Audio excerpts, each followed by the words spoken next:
This is an African tropical rainforest. It is vitally important for global biodiversity, carbon capture, local livelihoods and economic development. The value of the timber in these forests, coupled with poor forest governance, has led to a high level of illegal logging and extraction. Illegal logging damages the forests, having a devastating impact both on the people and the animals that inhabit these forests. It has also increased the level of corruption and poverty in forest-rich and timber-producing countries. Illegal logging is when some person or group of persons remove trees from the forest or forest products without the necessary approvals. You are harvesting outside the regulations. You are stealing the material. In view of the serious environmental, economic and social consequences of illegal logging, the European Union published the Forest Law Enforcement, Governance and Trade, or FLEGT Action Plan. In 2011, 6 partner organisations came together to provide practical support for the implementation of activities that would help combat illegal logging. The Strengthening African Forest Governance through high-level national illegal logging meetings and mid-level awareness raising and training project is funded by the European Union and the United Kingdom Department for International Development. Ce projet concerne This project covers different countries such as Cameroon, Ghana, Liberia and the Democratic Republic of Congo. So, in all of these countries, the aim is to raise the awareness of as many different actors as possible through forums, through workshops, which gather and assemble as many people as possible. Within the projects that we finance, we are used to encouraging the organizations involved to meet as often as possible in order to assess the implementation of the project. This project is coordinated by the University of Wolverhampton through its Centre for International Development and Training. The main aim of the Strengthening African Forest Governance project is to raise awareness on the FLEGT VPA process and also other initiatives that are seeking to reduce or combat illegal logging. What we're basically doing is to work with civil society, communities, the private sector and other organizations to build their capacity so that they can engage effectively with initiatives in their countries that are seeking to improve forest governance and also to reduce illegal logging. VPA is the voluntary partnership agreement between the EU and a timber-producing country. It is designed to ensure that only legal wood is exported to the European Union. This is a core principle of the Forest Law Enforcement, Governance and Trade Plan. When Ghana signed on the VPA, there were some certain commitments between the parties. One of the commitments which would help address the issue of illegal logging has to do with the issue of the legal assurance system and the wood tracking system. We have developed and designed a system which would track material from the forest through the mills into the port area. Systems to verify timber legality will be introduced to control and monitor the production of legal timber. To achieve this, the process has to start from the forests. We have something called yield, and this yield is given by the forestry. When forestry give you this paper, that means this is what legal for you. If you fell something outside of the yield, that means you are felling illegal. We found out this is for us through the yield. This is the norma. Prescribed by forestry. This norma is given by the forestry. And we have the same 757, meaning it is for us. The project has supported the engagement of communities, civil society, private sector and government officials in the negotiation and implementation of VPAs. Nous sommes dans le We take part in the FLEG TVPA program, which is financed by the CIDT with the support of the European Union. And this is our third year involved in this program, and we have contributed a lot to it back home.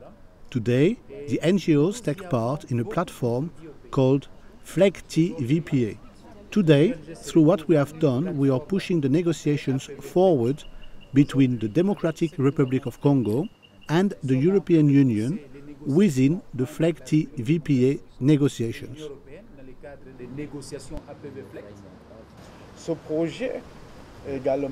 This project also allowed us to train and to inform the local indigenous communities as well as the civil servants from the forestry administration in the process of the FLEG TVPA process, on the FLEG TVPA itself, and also on the implementation and on the level of evolution of the FLEG TVPA in the country.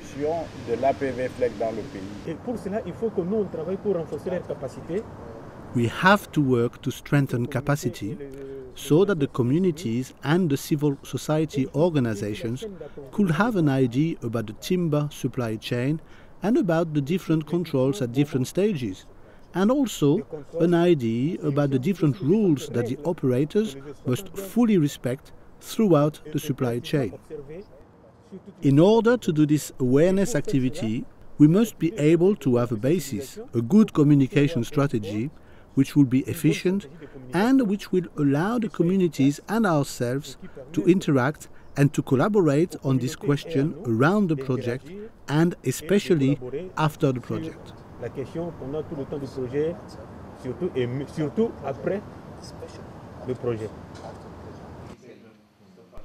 One of the project's main activities is to organise national forest governance forums.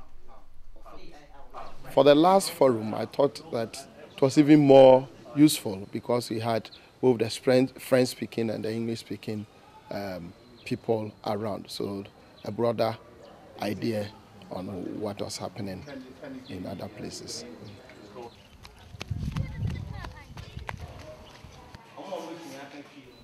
In addition to the National Forest Governance Forums, the project supports information and awareness raising meetings on a community level.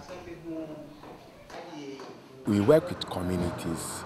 We educate them on the forest and wildlife policies and then the mining laws. We organize focus group discussions with them, sensitize them so that they can fight for their rights. This project has helped us a lot because it has empowered us to know our left and right. This time, you don't allow people to come and cheat us, as some people were cheating us on some time ago. So we are now doing our part to control our community. A key objective is to give a voice to indigenous and forest-dependent communities. These groups are highly vulnerable and can be easily exploited.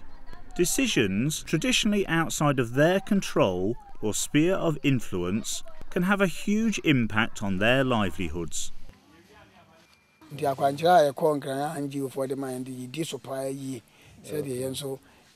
We are utilizing the knowledge from these meetings in order to protect the forest for our future generation.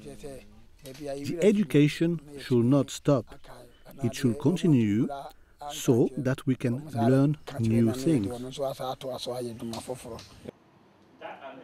One of the highlights of the project has been the programme of training for the implementation of the Timber Legality Assurance System.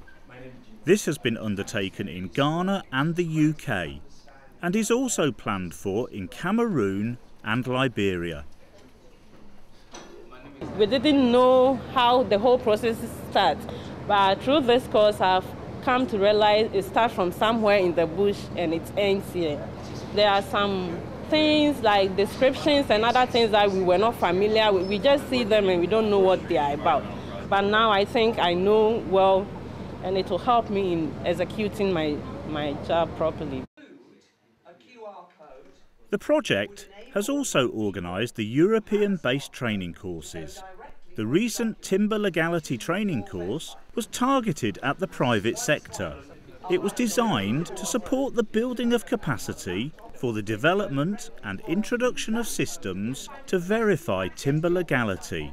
The project also supported participants on the Improving Forest Governance course.